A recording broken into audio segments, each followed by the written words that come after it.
Политичката група на Социјалдемократскиот сојуз на Македонија и коалиционите партнери поднесовме информација за општата состојба во образованието во Република Македонија и ефектите од екстерното тестирање во основното и средното образование.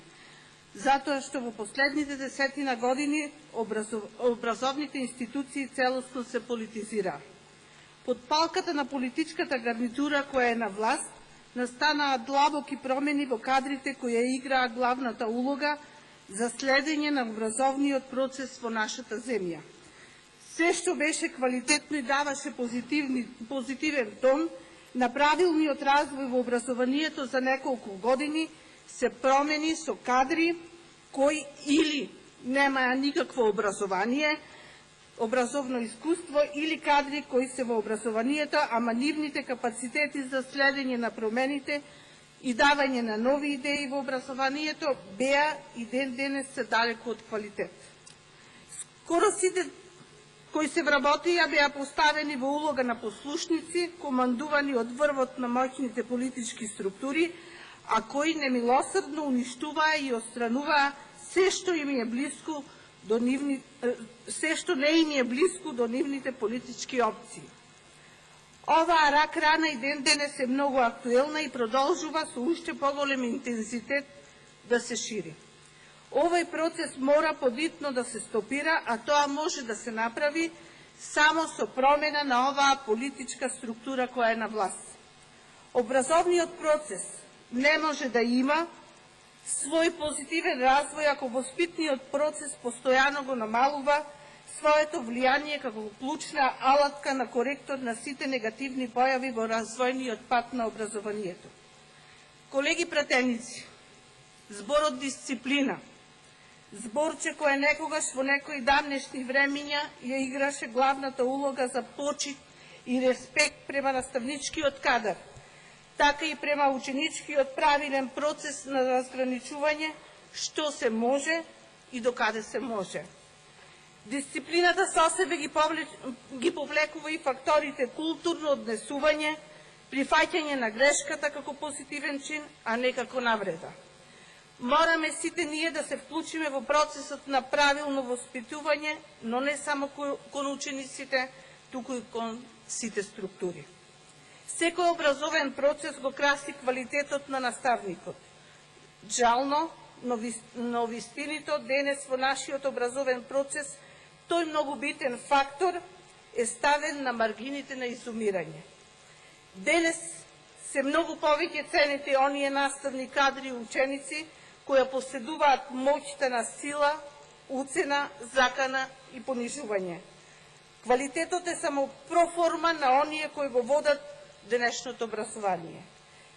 Не може да се зборува за квалитет и квалитетни кадри ако тоа го оценуваат луѓе кои по цена на својата професионалност се ставиле како заложници на туѓи интереси само да бидат раководни кадри. Ќе наведам еден мал пример за ова досега што го зборував. Наставничкиот совет на едно средно училиште од градот од каде што доаѓам донесе едногласно одлука да биде отстранет ученик од училиштето поради тежок дисциплински престап. Да после тоа, само еден ден, училишниот одбор, како највисок орган на училиштето, составен од наставници, родители и луѓе избрани од локалната власт, донесат спротивна одлука само затоа што тој ученик бил партиски активист на власт. Тоа е само еден мал сегмент кој за власта не представува никаков проблем, но за наставникот и неговите квалитети шамар со големи последици. Колеги пратеници, мора да се почитува правилото на неоправдани изостаноци. Правилото на ред и дисциплина, правилото на редовност на наставата од страна на наставникот и неговото ангажирање во наставата. Сите овие мерки се многу поефикасни од било какви видови на санкции кои се предвидени само од едностранното тестирање на учениците на крајот на школската година. Оценувањето треба да се базира на севкупната активност преку целата година на ученикот, нормално со циклусни испитувања и писмени и усмени. Екстерното оценување го наруши целиот процес на правилен тек на оценување и како таков треба да се отстрани. Оваа власт мора да признае дека изгради фаличен систем на екстерно оценување. Зошто? Ќе набројам неколку аргументи и тоа. Изградивте систем на нереално оценување, бидејќи се оценуваат само 2 предмети со екстерното оценување. Со тој систем внесовте единици во свидетелствата. Со тој систем внесовте страв, стрес на ученик, родител, професор. Градите систем со кој ќе ги казнувате и оценувате професорите. Градите систем од типот на квиз проверка на знаење од кој корист имаат само слабите ученици, кои ќе одговарат прашања сите по да или Б или В и ќе добијат оценка 3. Прашањата се исти во изминатите 3 години. На последното екстерно тестирање минатата година, прашањата беа исти во изминатите 3 години. На последното тестирање, половина во Република Македонија системот падна, учениците не можеа да го извршат екстерното тестирање.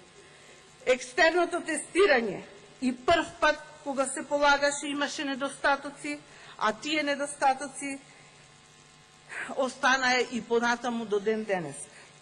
Во школите кога се полага екстерното тестирање, едва една училница се опремува со исправни компјутери.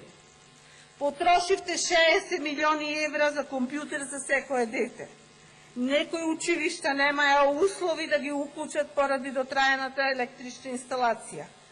Вработивте лица за одржување на компјутери со 3 степен средно текстилно училиште, но со книшка од ВМРО ДПМНЕ. Сега најавувате таблет за секое дете, откако направивте голема депонија од компјутери за секое дете. Почитувани, ако сакаме образованието кое оди во позитивна насока, потребно ни е и позитивна енергија, која ќе струи во оние кои тоа го прават. Денешното образование се судри со проблеми кои ако сака да ги реши треба да има силен свој партнер, а тоа е синдикатот. Ова институција треба да биде коректор на сите грешки кои ги прави власта во образовниот процес. Дали е тоа така? Ќе се сложите дека не. Се гледа од големото незадоволство кај наставниците кои се принудени да бараат свои други алтернативи, како што е наставничкиот пленум и другите видови на синдикални издружувања. Благодарам.